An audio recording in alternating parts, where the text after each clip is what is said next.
This is IA Forward, your playbook for success as an independent insurance agent. Here to help you knock it out of the ballpark are your hosts, Shane Tatum and Tonya Welcome Lead. to IA Forward, and welcome to day 4 of my life without caffeine. Total torture. I'm not going to get into your reasoning here, I guess. The cute boy decided that it would be better for his health and his blood pressure to give up caffeine, and I try to be supportive when he's doing things for his health and vice versa. So we're doing this together. Well, I thought a manageable amount of coffee was healthy for your heart. Well, since I'm completely allergic to coffee, then that is not ever healthy for me. Okay, I did not know that. Or you knew it and you forgot it. Maybe. I have been thinking I need to cut down because there was this little FaceTime event a couple of days ago with one of our daughters where it went down the path of the daughter saying, I had 2 cups of coffee today, like that was crazy. And my wife was like, well, I had 3. And then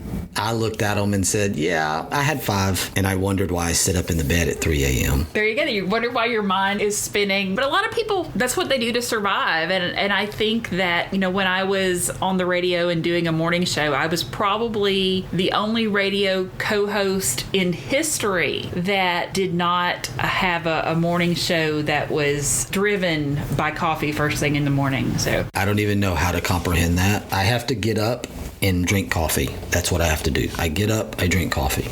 We're just going to kind of see how it goes today. Everyone's still living in our house, and if I seem a little bit edgy, just give me some grace today. How's that? Good luck to you guys.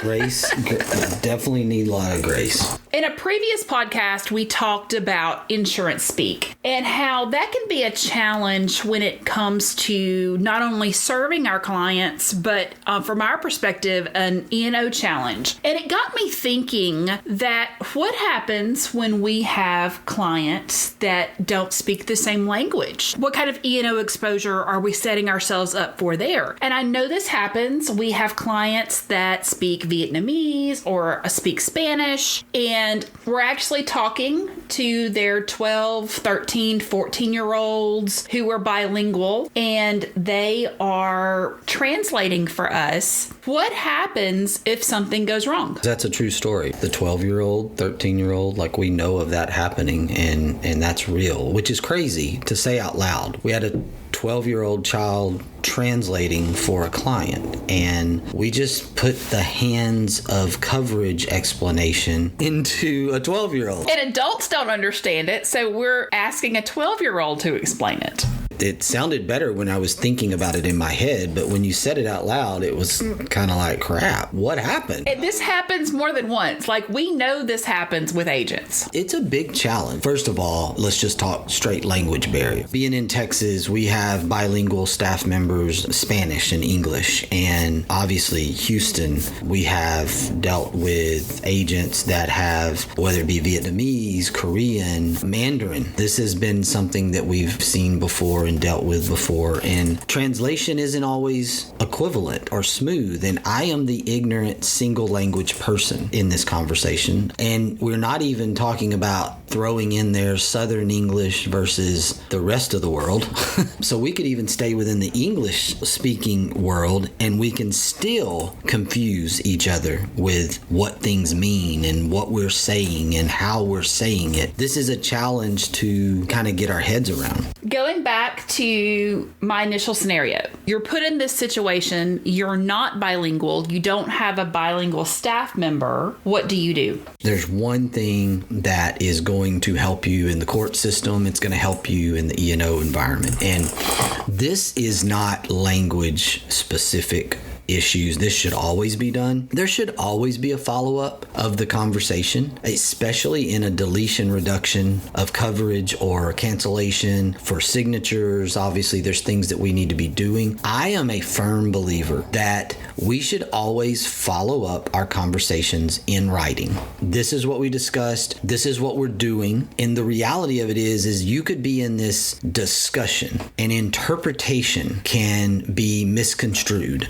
But I'm pretty sure, and I cannot think of a time in my career where it didn't play out this way. But when you have something in writing, it is easier to say, oh, okay, that's what that meant. That can be misconstrued too, but you have at least that from an E&O perspective. As I just take the pure insurance E&O perspective here, I love always following up those conversations when we're taking action on something or we're putting coverage in place or we've explained something. I like following that up with something in writing. Are you putting that through Google Translate, or how are you putting that in writing so they understand it? I'm not talking about someone that we don't have a translator for. If we had a translator, then in theory, they should be able to translate that. I'm putting that in my language. That is the business language of the United States at this point. Not going political here, but our language as a business is English. So we are going to send that out in English. I think that that is a reality. You have to make a decision of, can you be the best resource for this client? Can you be the person doing business with this client? If you have a language barrier, if you don't have that internal staff member, if you don't have the people on staff that are bilingual in that native language, then you need to take a step back and say, okay, are we really serving the client best in order to be in this? Now, my contention is finding yourself in that spot. Agencies based in the U.S., agencies doing business here, written language, putting confirmations out via email, via letter, if you still do that, that's going to go out in your business native language, which is probably going to be English. If someone, even a 12-year-old, is there doing interpretations for you, then you have to be able to take that place of, we are sending this out, you are doing business, we are sending this business letter communication out in English because we are a US-based organization. I do believe there has to be some precedent there that you are protecting yourself from an E&O standpoint by confirming that information in your ongoing business language. I love the idea of having a referral partner that is bilingual. In other words, if I had an agency and I don't speak Spanish, I don't speak Vietnamese, but I have an informal agency partner that I can send my Spanish-speaking potential customers to, at first thought, that seems like a great idea. And that's what I would do just off the top of my head, because that way I knew that they were getting what they needed. Someone was communicating with them. But as that's going through my head, I have the question of, does that open me up for E&O exposure that I have made a recommendation and something goes wrong there? No, I mean, look, we can E&O ourselves to death. We can risk manage ourselves to death. And no, I don't think that would be the case. I don't think that opened you up to refer someone over. I think the reality that most of the time, and there is that small percentage of the time you could find yourself in a language barrier scenario. My experience has been, because of the language issue, and again, it is strictly based on the language culture issue, is that we work with agency partners that are Vietnamese or are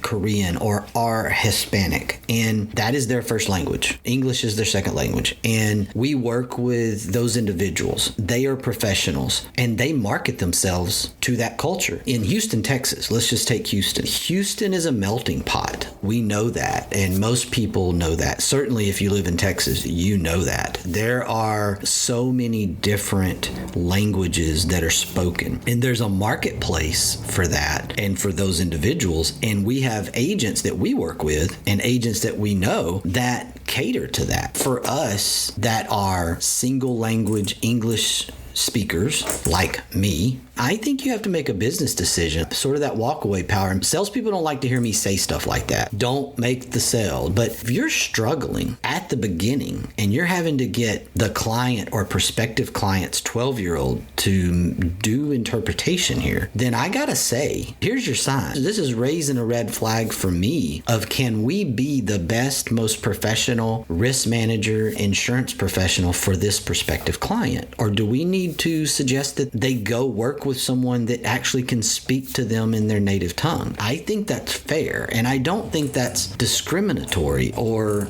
anything like that. That is simply being good for that customer. Beyond the language barrier gap, there's also sometimes a generational language barrier gap. And there's a phrase that I have recently found out that you very much dislike, and that is you do you. You are correct. This is an overused keyboard warrior social media phrase that is driving me insane. You do you. What it says to me is that I am closed off to debate with respect. It's sort of this passive aggressive, I don't agree with you, I'm done debating you, and I'm not going to respect your opinion here or your thought process here. I feel like that's what that says. And again, maybe very generational. I'm a heavy Xer, so I'm going to see that differently than a Z or a millennial for sure. And that's okay. I think sometimes phrases like this are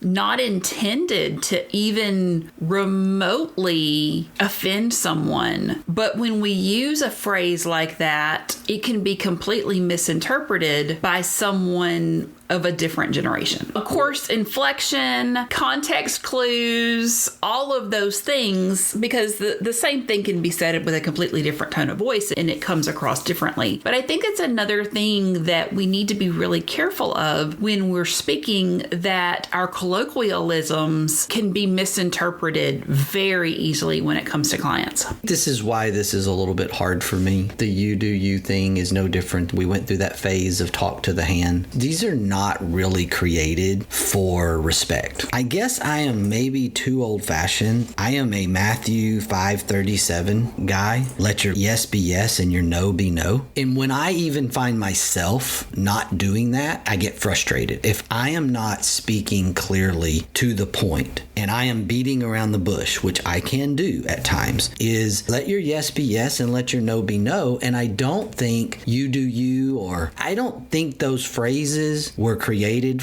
out of respect for the other person. That's where I would come back to, is when you are speaking to someone and you are speaking to someone in a respectful way, then you're not going to have a very good outcome and you're not going to be a very good communicator in that moment if you're not doing it through a respectful tone or a respectful phrase. If you can't tell from my accent, I grew up in the very deep South and grew up in a yes ma'am, no ma'am, yes sir, no sir household. And it amazes me how many people get offended when I use yes ma'am or yes sir. And I think that's kind of what I was talking about. There are some things culturally, even whether it's generationally or culturally, that we say that we can't ever really imagine that it's going to offend someone. It's one of these things that it really kind of creates this immediate hostile environment. It makes me feel like someone's constantly, if they're the receiving end of that, they don't see that as polite. They see that as offensive. Like, what is offensive about manners? I don't understand it. I know that probably half of my team's messages to you are yes sir or no sir. I mean, that's how we were reared. But I can remember growing up when we would go to Pennsylvania to visit family and people would make comments about it. And I would just look at mom like, what's wrong with these people? They think yep is a good idea. Like, I would never look at somebody and go, yep, that feels funny even coming out of my mouth. I mean, y'all, my dog is Southern. I can look at Maribel and say no, and she just like continues to do it. But if I say no ma'am, she stops what she's doing. And I didn't even really realize that I had trained my dog to be Southern. I know I'm showing some generational issues here, but I just don't understand it, and I want to understand it, but I haven't heard a good argument for it yet, because most of the people are just going to say you do you. I think that's at the core problem, is I can't get a really respectful debate on this from anyone around why this is a problem. I know that yeah or yep is not respectful in any language, in any region, in any culture to me. I'm open for the debate. I would love to have that debate professionally, respectfully, of why yes sir, no sir, yes ma'am, no ma'am is offensive. We're talking to our agency owners. We're talking to our producers that want to become agency owners. How do we apply this idea to help us be more successful agents, to help us grow our agency, to help us make sure that our clients are comfortable, that they are getting the coverage they need, and not opening ourselves up to major challenges long term? I know we've talked about getting out of the insurance speak, and we want to do that. We want to talk in layman's terms, common sense terms. We want to tell stories. The other thing is tone. Tone has been a challenge in my life just because evidently I have this thing called a dad voice that sometimes when I say things to people, I am saying it, I think, with confidence and I guess a certainness in my voice that I believe this is right. And sometimes that tone comes across as a little bit more authoritative than maybe I intended when I was just simply trying to communicate something. Tone is really, really important. Sometimes you just got to get off the text and the email and you got to pick up the phone. We're not connecting on this email exchange or this text exchange. And sometimes you just got to talk. Sometimes you just got to get off that messaging platform, get into a conversation, clarify it. Then you can follow up in writing with that clarified understanding. But that's a big one for me is I don't think we pick up the phone enough in today's world. We live on Teams and email and texting, and we don't want to actually talk. Generationally, this is a real big problem because I don't know that my kids, when they were teenagers, would ever answer the phone to have an actual conversation. It was so unheard of in their minds to not text or snap. You could FaceTime them because then they would see you, and actually that was the only way I could get them to really talk to me on a device, not in person, was to actually FaceTime. That made more sense to them. But to actually get on the phone and just have a strictly verbal conversation, some people just, they're not going to do it. It's a challenge. And I think this is something that we need more of. One of the rules / suggestions that you implemented last year with the leadership team and then through all of our team members was if it is longer than 3 lines in an email, you pick up the phone. And this is one of those things that has really changed my communication within the organization. And I'll sit down and I'll type the email out and I'll be like, I'm on the 3rd paragraph and I'm like, okay, this is nuts. This is nuts. So I will pick up the phone. That has been a great change that I have made as far as communicating over the last year. So I think that's a pretty good takeaway is if it's more than 3 lines, if it's more than a paragraph, pick up the phone and call somebody. And yes, it takes time out of your day, but also it keeps you from having to reword an email 3 or 4 times, trying to make sure that what's said is how you meant it. There's no interpretation for that. So I want to go back to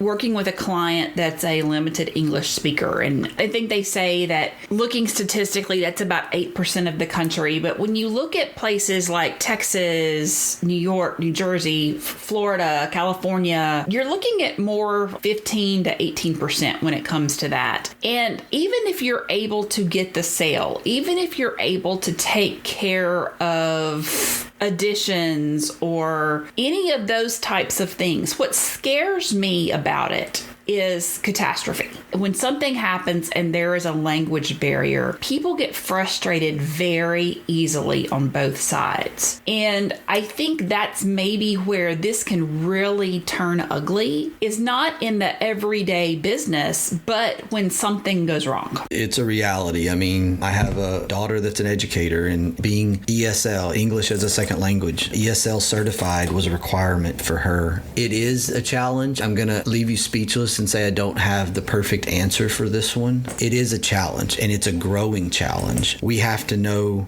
some boundaries here as agency owners. We have to be able to train our people. I don't think it's just discard it in any way. That's not what I mean. I mean, we need to think about the client in this situation. We really need to put ourselves in their shoes, try to find them some help to the right place where that language barrier doesn't exist. I just feel like being able and disciplined to be willing to pass on a piece of business to get a client into a better place is still right now my number one answer to this situation. Now, if you find yourself obviously in a situation where you already have a client like this, that could be challenging, but being able to get that explanation out there and have that understanding in place of, hey, I just may not be the best place for you. I may need to get you to a better place, and then connecting with that, getting help from a carrier that may give you a resource there, or a carrier that can help you with an agent that maybe focuses on this particular segment of the marketplace would also be an option as well.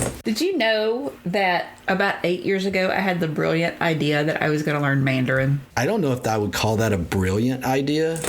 Or to quote my husband, even people that have really great ideas have really bad ones too. I am just a pathetic learner of foreign language, and Mandarin is up there. Just being able, from a complication standpoint, the only thing I know about Mandarin is it's definitely complicated in terms of learning if it's not your native tongue. And so brilliant did not come to mind. Basically, after about the first 5 months, my language partner just told me that he didn't feel as though I had an ear for the language, that maybe I should try something else. So yeah, that was one of those goals that I had that just it was bad. Let me just say that. For clarity, when I say I want to be able to learn a foreign language, like I want to be able to learn a foreign language that allows me to be to the sociable level. I want to be able to order at a restaurant. I want to be able to have a passing conversation that gets me by. Like, I don't necessarily mean I want to become extremely fluent. I don't know that I could go there. When we were in Spain several months ago visiting my daughter living in Spain,